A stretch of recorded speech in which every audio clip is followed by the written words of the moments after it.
మీరు you're on to the point sir, you're in full elements.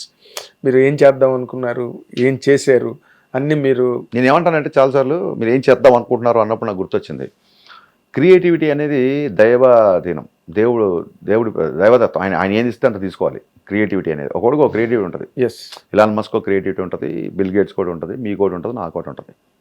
Clarity అనేది day by day మనం సంపాదించుకోవాల్సిన ఆస్తి. Creativity అనేది డే బై డే సంపాదించుకుంటారు లేదని నాకు ఐడియా లేదు.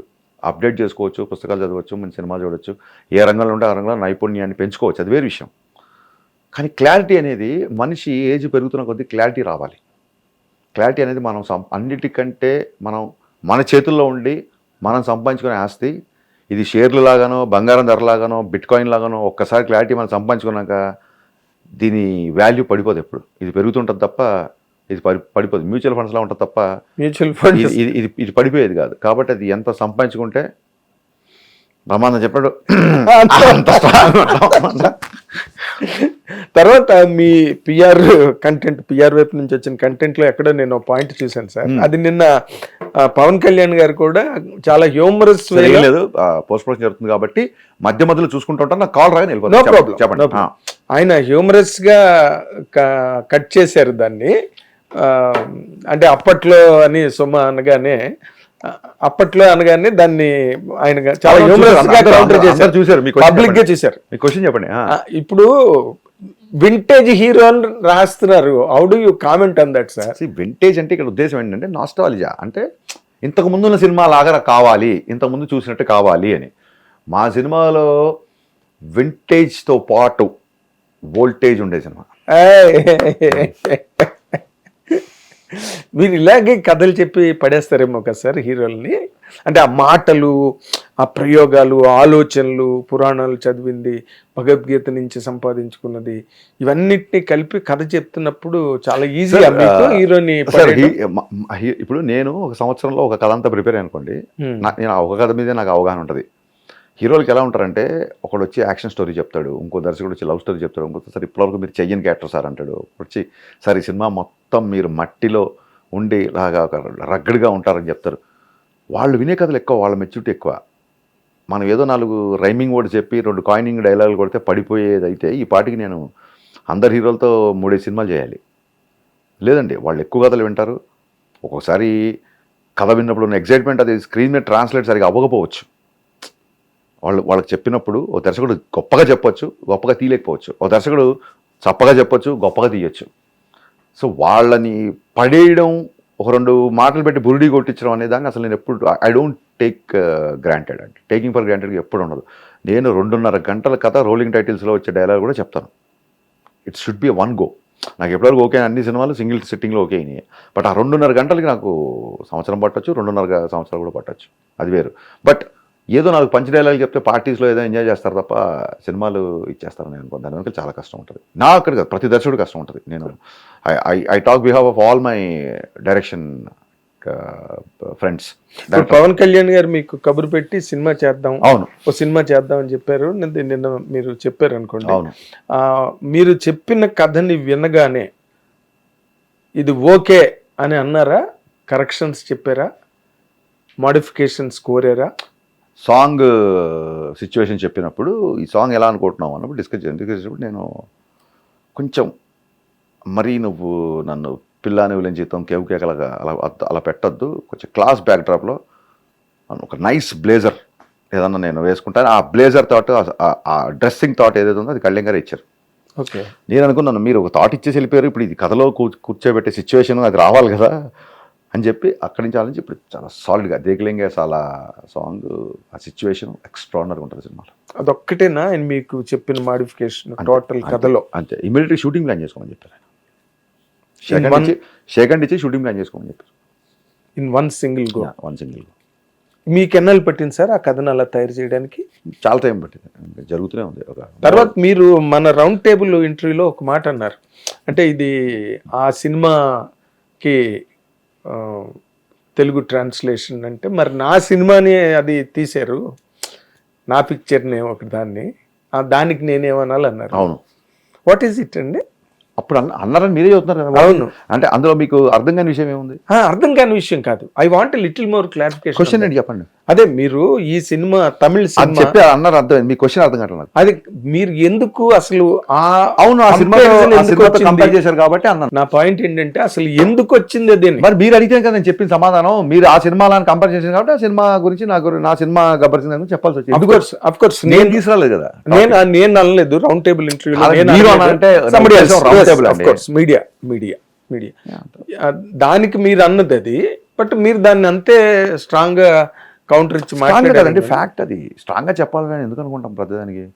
స్ట్రెంత్ వాడాల్సిన చోట వాడాలండి. ఎందుకు వాడతాం? మీ మీద ఎందుకు వాడతాం? పైగా అది ఫ్యాక్ట్. అది to take the session forward, మీరు where are you so comfortable and convenient అండి? యాక్షన్ పార్టా, హ్యూమరా, రొమాన్సా, కామెడీయా, సెంటిమెంటా? ఎవ్రీథింగ్ అండి. అంటే ఏదో పాయింట్ చెప్తాను. ఎప్పుడన్నా కొంచెం emotional scenes, sentiment scenes, dialogue రాసినప్పుడు నాకు సహజంగా నాకు నవ్వడం ఎక్కువ. ఏదన్నా ఎమోషన్ డైలాగ్ ఇప్పుడు ఒకసారి నా డైలాగే ఒకసారి ఎమోషనల్ సీన్స్ తీస్తున్నప్పుడు నా డైలాగే నాకు ఒకసారి ఎటకారం కింద ఉంటుంది. సో ఆ సెంటిమెంట్ సీన్ చేసినప్పుడు చాలా ఒళ్ళు దగ్గర పెట్టుకొని ఎవరితో కొంచెం మాట్లాడకుండా, ఎవరైనా జోక్ చేసినా సరే దాన్ని పట్టించుకోకుండా, ఎటకారం వచ్చినప్పుడు ఎమోషన్ సీన్ హ్యాండిల్ చేయడం నాకు కొంచెం ఇబ్బంది అయిపోతుంది. అందరికీ అవుతానే అన్నా నాకు కొంచెం ఇబ్బంది అవుతుంది. సో ఎమోషన్స్ వచ్చినప్పుడు మటుకు చాలా స్ట్రిక్ట్గా చేస్తాను. Maybe that's where I have to put extra efforts. అంటే సెట్ అంతా సీరియస్గా ఉండడం. సెట్ గురించి సెట్ మనం చెప్తే ఎక్కడ సీరియస్గా ఉంటారు, జోక్గా ఉంటారు, కానీ నా వరకు నేను సీరియస్గా ఉంటాను కొంచెం. అంటే డైరెక్ట్ ఆ మూడ్లో ఉండడం ట్రై చేస్తాను. అదేలేండి, రాఘవేంద్ర గారు వాళ్ళు కూడా సీరియస్ సీన్స్ తీస్తున్నప్పుడు ఆ ఒక్క సీన్లోనండి అంతే.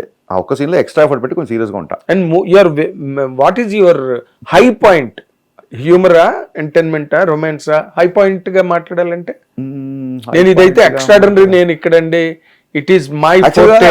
నేను తీయలేదు కానీ చాలా మంది రొమాంటిక్ లవ్ స్టోరీస్ బన్నీ ఎప్పుడు అంటాడు నువ్వు లవ్ స్టోరీ ఇస్తే చాలా బాగుంటుంది, ఎప్పుడు చేయలేదు అని. సో మరి ఆయన ఏం చూసాడు నాకు తెలీదు. నాకు కూడా ఇప్పుడు చాలా పాన్ ఇండియా సినిమాలు, విజువల్ ఎఫెక్ట్స్, గ్రాఫిక్స్ ఉన్న సినిమాలు ఇవన్నీ వస్తున్నాయి కదా. నాకు మాత్రం ఒక బ్యూటిఫుల్ లవ్ స్టోరీ చేయాలని కోరిక ఉంది. And I think when I achieve it, I think that will be my high point. Romantic love story. Okay, అంటే మీరు do you think that you are capable of doing that? Okay, Bunny garu అనడం okay, 200% very much capable. నేను చెప్తాను కదా, నేను పెద్ద పెద్ద VFX సినిమాలు I don't know, I still doubt. But ఒక లవ్ స్టోరీ, ఒక బ్యూటిఫుల్ లవ్ స్టోరీ చేయడానికి మటుగా మరి నాకు ఒక మంచి మ్యూజిక్ సార్ మన చేతిలో ఏముంటుందండి. అంటే థాట్, కోరిక ఉండడం వేరు, కథ రావడం, క్యారెక్టర్స్ రావడం, ఏదైనా వస్తే ఇంకోటి ఏదో వచ్చిందని చెప్పి మ్యాచ్ అవ్వడం, ఇలా ఉంటుంది. సో నాకు ఆ కోరిక అయితే చాలా బలంగా చేస్తాను నేను. దీని తర్వాత ఇంక చిరంజీవి సినిమాలోకి వెళ్ళిపోతారు. ఇంకెప్పుడు చేస్తారు మీరు? తర్వాత సినిమాలు ఉంటాయి సార్, నేను చాలా సినిమాలు చేస్తాను. అదే ఆఫ్ కోర్స్, మీరు మీ గ్రాఫ్ అలా రైజ్ అయిపోయి వెళ్ళిపోతుంటుంది తప్పితే ఎప్పుడు తీస్తుంటే ఇప్పుడు షెడ్యూల్ చెప్పలేం కదా, ఇప్పుడు shooting schedule. Of course, that's next క్వశ్చన్కి వెళ్దాం. ఇప్పుడు ఒక మ్యూజిక్ డైరెక్టర్ ఉన్నప్పుడు పాటలు కథంతా వింటాడు. షూటింగ్ లో స్ట్రైట్ క్వశ్చన్ గారిని కాదని తమకి ఎందుకు వచ్చావు, అదే మీ ఆన్సర్ కాదు. ఈజ్ ఇట్ జస్టిఫైడ్ అండి? కథంతా వింటాడు ఒక మ్యూజిక్ డైరెక్టర్. విన్న తర్వాత దానికి తగ్గ ఆర్ఆర్ ఏంటి, ఏ ఎమోషన్, అవన్నీ బుర్రలో ఉంటాయి కదా, ఒక మేకప్ ఉంటుంది మైండ్ కి. సెపరేట్ గా ఒక how ever expert he's, how much ever expert. ఇప్పుడు నేను కథ చెప్తున్నప్పుడు ఏ మ్యూజిక్ డైరెక్టర్ అయినా ఓహో ఇలాంటి సినిమా అని ఒక ఐడియా ఉంటుంది. ఇక్కడికి వచ్చి హీరో ఎలా ఉంటాడు, ఈ లొకేషన్ ఎలా ఉంటుంది, ఇక్కడ నుంచి వస్తుంది, ఇక్కడ నుంచి ఇలా వర్షం పడుతూ ఉంటుంది, ఈ కెమెరా ఎలా వెళ్తూ ఉంటుంది, ఇలా చెప్తుంటాం కదా కథ చెప్తున్నప్పుడు. అవును. What if I shot everything and shown you? ఇంకా అప్పుడు నేను చెప్పాల్సిన అవసరం డైరెక్ట్ విజువలే చూపిస్తున్నా. పవన్ కళ్యాణ్ గారు నేను డైలాగ్ చెప్పిన దానికి, ఆయన టోన్లో, ఆయన ఫ్రీక్వెన్సీలో, ఆయన మోడ్యులేషన్ చెప్పిన దానికి ఇది చూసినోడికి ఎక్కువ క్లారిటీ ఉంటుందా, అది విన్నోడికి ఎక్కువ క్లారిటీ ఉంటుందా? సో మీరు చెప్పండి క్వశ్చన్. ఇది మీరు ఎవరినైనా కన్విన్స్ సార్, హీరో గారు నడుచుకుంటూ వస్తున్నారు సార్ హై స్పీడ్ లో, అక్కడే మీరు ఒక దడదల్లాడించి ఒక మ్యూజిక్ కొట్టాలని ఒక డైరెక్టర్ చెప్పాడు మ్యూజిక్ డైరెక్టర్ కి. డైరెక్టర్ నేను ఆ షాట్ తీసుకొచ్చి చూపించాను. ఇది మోర్ ఎఫెక్టివ్. అది ఎంత లెంత్ ఉంది, ఆ బ్యాక్ డ్రాప్ ఎలా ఉంది, వెనకాల ఓన్లీ మ్యూజికే కొట్టాలా, ఈ కొడుతున్నప్పుడు వెనకాల కనుక వర్షం పడితే ఆ వర్షం సౌండ్ వేస్తే ఎలా ఉంటుంది, కాళ్ళు అలా బురదలో పడుతున్నప్పుడు ఆ చినుకులు, ఆ బురద సౌండ్ క్లియర్. దీనికంటే ఎక్కువ క్లారిటీ ఏముంటుంది మ్యూజిక్ డైరెక్టర్కి?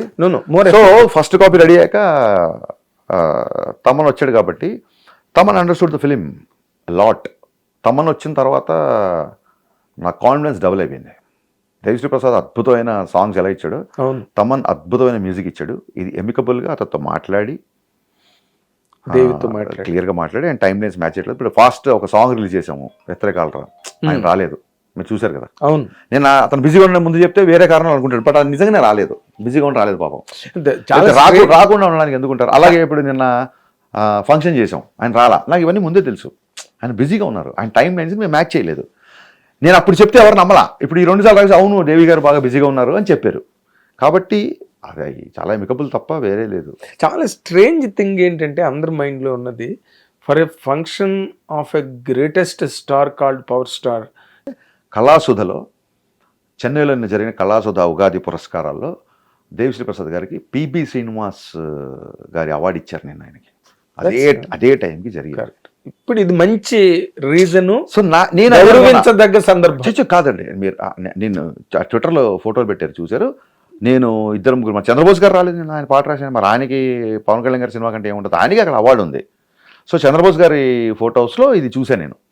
దేవి గారికి కూడా అవార్డు వచ్చింది, నాకు అవార్డు ఉంది. కాకపోతే నేనేమనుకుంటా, అయ్యో మరి ఇలా మీలాగా అపార్థం చేసుకుంటే ఎంతమంది ఉంటారు, నేను పలానా రీజన్ వల్ల రాలేకపోతున్నాను. All the best Harish, all the best power star Pawan Kalyan garu, all power fans అందరూ, పవర్ స్టార్ ఫ్యాన్స్ అందరూ నా సాంగ్స్ ఎంజాయ్ చేసిన. ఆయన ఒక చిన్న వీడియో పెట్టి వదిలితే బాగుండేది.